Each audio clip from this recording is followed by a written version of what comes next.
Tüm kombilerin çalışma sistemleri zaten aynıdır. Aynı sistemin üzerinde çalışıyor. Yılda en azından bir kere bakım yapılması gerekir.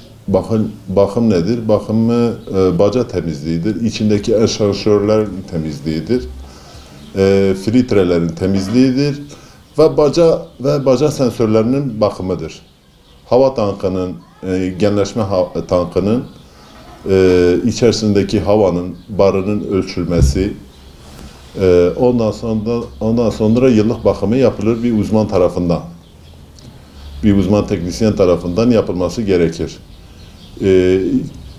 Kombi bakımı yapılmazsa eşanjörlerin, pompanın ilerideki zamanda ömrünün kısalması artı fazla yakıtın gitmesi ve buna benzer teknik arızalar. Kışa girmeden sonbaharın başlangıcında kombimizin tüm bakımlarını, suyunun değişmesi, daha önce saydığım filtre, eşanjör, hava tankının değişmesi, yani bakımın yapılması. Şayet bakımı yapılmazsa faturalarımız malum yüksek geliyor. Daha da yüksek gelir. Bazı tüketicilerimiz tarafından devamlı bu şikayet var. Fazla yakıt yakıyorum diye. Normalinde evden çıkmadan önce kombimizin ayarını kapatmamak şartıyla kombimizin ayarını 30'a getireceğiz. 30-35 arası.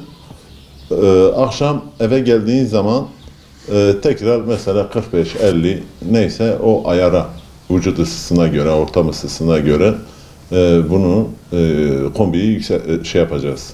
Ayarını yükselteceğiz.